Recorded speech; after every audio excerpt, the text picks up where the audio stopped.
Breaking news చూస్తున్నాం. మహిళా కాంగ్రెస్ నేత సునీతారావుకి హైకమాండ్ నోటీసులు ఇచ్చింది.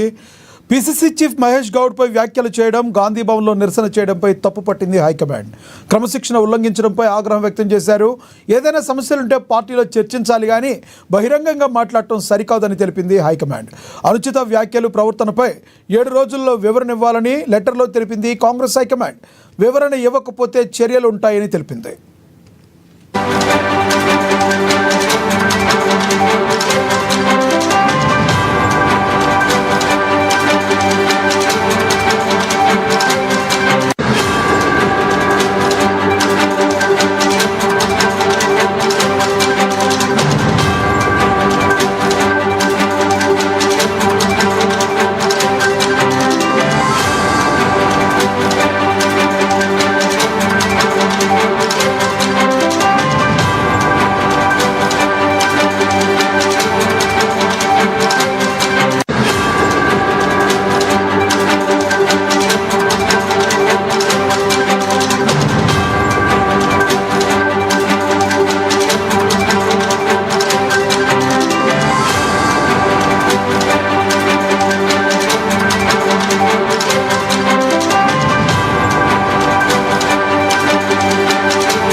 మహిళా కాంగ్రెస్ నేత సునీతారావుకి షోకాజ్ నోటీసులు ఇచ్చింది కాంగ్రెస్ హైకమాండ్. ఇక ఇదే విషయానికి సంబంధించి మరింత సమాచారాన్ని మా ప్రతినిధి హరీష్ అందిస్తారు లైవ్ ద్వారా.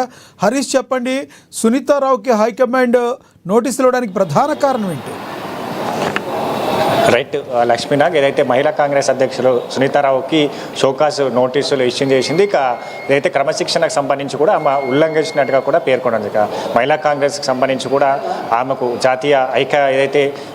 జాతీయ మహిళా కాంగ్రెస్ అధ్యక్షురాలు అల్కలాంబకు సంబంధించి కూడా నోటీసులు జారీ చేయడం జరిగింది. ప్రధానంగా ఆమె మొన్న గాంధీ భవన్కి సంబంధించి కూడా నిరసన కార్యక్రమాలు కావచ్చు, పిసిసి చీఫ్ మహేష్ కుమార్ గౌడ్ పైన చేసిన వ్యాఖ్యలకు సంబంధించి కూడా కాంగ్రెస్ అధిష్టానం తప్పుపట్టింది. ఇక ఇందుకు సంబంధించి కూడా ఆమె నోటీసులకు జారీ చేసిన నేపథ్యం అయితే కనిపిస్తూ ఉంది. ఇక మొత్తంగా సునీతారావుకి సంబంధించి కూడా ఏమైనా ఇబ్బంది ఉంటే పార్టీలో చర్చించాలి, పార్టీతో చర్చలు జరపాలి, కానీ ఇక బహిరంగంగా ఇలా వ్యాఖ్యలు కావచ్చు, బహిరంగంగా సంబంధించి కూడా నిరసన తెలపడం కూడా కాంగ్రెస్ పార్టీ తప్పుపట్టిన నేపథ్యం అయితే కనిపిస్తోంది. దీనికి సంబంధించి కూడా పూర్తిగా 7 రోజుల్లో వివరణ ఇవ్వాలి. ఇక వివరణ ఇవ్వలేని పక్షంలో ఆమె పైన కూడా పార్టీ పరంగా కూడా చర్యలు తీసుకుంటామని కూడా చెప్పిన నేపథ్యం అయితే కనిపిస్తూ ఉంది. ఇక ప్రధానంగా మొన్న గాంధీ భవన్లో మహిళా కాంగ్రెస్ అధ్యక్షురాలు సునీతారావుకు సంబంధించి కూడా గాంధీ ఏదైతే మహేష్ కుమార్ గౌడ్ ఛాంబర్ వద్ద నిరసన కార్యక్రమం చేశారు. ప్రధానంగా పార్టీకి సంబంధించిన నామినేటెడ్ పదవులు కావచ్చు, కార్పొరేషన్ పదవులకు సంబంధించి కూడా మహిళలకు ప్రాధాన్యత కల్పించాలని కూడా ఆమె నిరసనకు దిగింది. దాంట్లో భాగంగానే పిసిసి చీఫ్ మహేష్ కుమార్ గౌడ్ కావచ్చు, అలాగే సీఎం రేవంత్ రెడ్డి సంబంధించి కూడా ఆ సామాజిక వర్గాలకు సంబంధించి కూడా పార్టీలో పెద్దపీట వేస్తున్నారు. పార్టీకి సంబంధించి కూడా ఈ 2 సామాజిక వర్గాలకు సంబంధించి కూడా మహిళలకు ప్రాధాన్యత ఇస్తున్నట్టుగా కూడా పలు వ్యాఖ్యలు చేయడం జరిగింది. ఈ వ్యాఖ్యలపైన కూడా కాంగ్రెస్ మహిళా అధిష్టానం సంబంధించి కూడా సీరియస్గా తీసుకుంది. ఇక ప్రధానంగా పార్టీకి సంబంధించి కావచ్చు, పదవులకు సంబంధించి కావచ్చు, ఏవైనా అంశాలు ఉంటే ప్రధానంగా పార్టీతో చర్చించాలి అని కూడా ప్రధానంగా ఏదైతే పిసిసి ఛాంబర్ ఎదుట ధర్నా చేయడం, నిరసన తెలపడానికి కూడా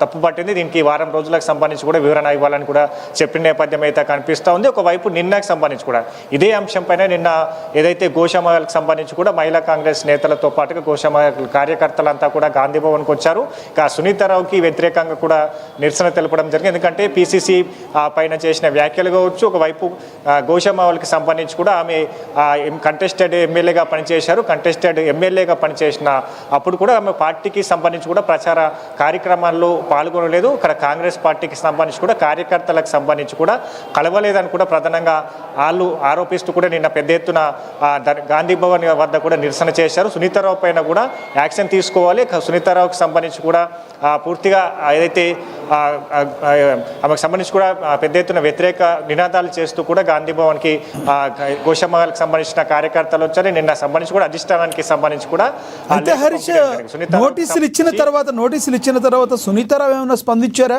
సోషల్ మీడియా వేదికగా కానీ ఏమన్నా స్పందించారా? ఆవిడ రైట్, ఈ నోటీసులకు సంబంధించి ఇంకా సునీతారావుకి సంబంధించి కూడా స్పందించాల్సి ఉంది. ఎందుకంటే మొన్న సంబంధించి కూడా గాంధీ భవన్లో నిరసన కార్యక్రమం తెలపడం జరిగింది. ఒకవైపు సునీతారావుకు వ్యతిరేకంగా గోషమ్మకి సంబంధించిన కార్యకర్తలు నిన్న వైస్ ప్రెసిడెంట్ కుమార్రావుకి సంబంధించి కూడా అధిష్టానానికి లేఖ పంపాలని కూడా కోరడం జరిగింది. ఈ రోజుకు సంబంధించి కూడా ఆమె ఏదైతే మహేష్ కుమార్ గౌడ్ ఆయన కూడా చేసిన వ్యాఖ్యలు కావచ్చు, పార్టీకి సంబంధించిన పదవుల కోసం తన పిసిసి ఛాంబర్ ముందు నిరసన కార్యక్రమాలు కావచ్చు, ఈ రెండింటిపైన కూడా అధిష్టానం సీరియస్గా తీసుకుంది. కాబట్టి వారం రోజుల్లో ఏదైతే గడువు ఇచ్చిన నేపథ్యం ఉన్నది, పూర్తిగా ఈ నోటీసుల పైన కూడా ఇప్పటి వరకు మహిళా కాంగ్రెస్ ప్రెసిడెంట్ సునీతారావు స్పందించలేదు. ఆమెకు సంబంధించి కూడా ఏ విధంగా వివరణ ఇవ్వబోతున్నది దానిపైన కూడా ఒక స్పష్టత రావాల్సి ఉంది. లక్ష్మీనాథ్, ప్రధానంగా చూసుకుంటే ఎవరైతే ఇన్నర్గా కొంచెం అసంతృప్తితో ఉన్నారో పార్టీలో కొంతమంది ఏమైనా బయటికి మాట్లాడాలి అంటే లోపల పార్టీ లోపల మాట్లాడాలి, కానీ ఇలా భావ వ్యక్తీకరణ బయటకు చేయకూడదు. మిగతా వాళ్ళందరికీ ఇది ఒక హెచ్చరికగా భావించవచ్చా?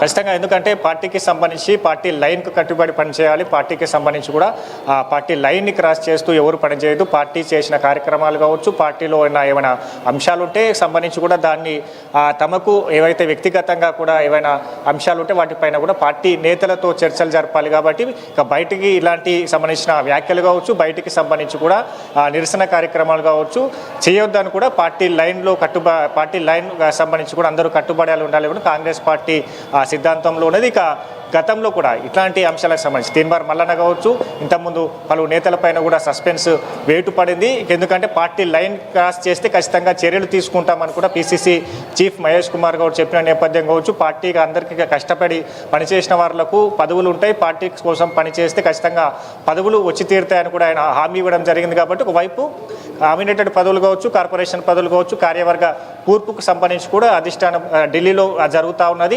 ఈ నేపథ్యంలో ఇట్లాంటి నిరసన కార్యక్రమాలు దిగడానికి కూడా అధిష్టానానికి సంబంధించి కూడా తప్పుపట్టిన నేపథ్యం అయితే కనిపిస్తోంది. గతంలో కూడా ఇట్లాంటి పార్టీ లైన్కి వ్యతిరేకంగా క్రాస్ చేసి పనిచేసిన వారికి కూడా నోటీసులు ఇష్యూ చేయడం జరిగింది. వారికి సంబంధించి కూడా వివరణ ఇచ్చారు. కొంతమందికి సంబంధించి కూడా సస్పెన్స్లు ఇంకా కొనసాగుతున్న నేపథ్యం అయితే కనిపిస్తూ ఉన్నది. కాబట్టి దీనిపైన సునీతారావు ఎలా రియాక్ట్ అయిన పైన కూడా రియాక్ట్ అవుతారని కూడా స్పష్టత రావాల్సి ఉంది. Thank you Harish.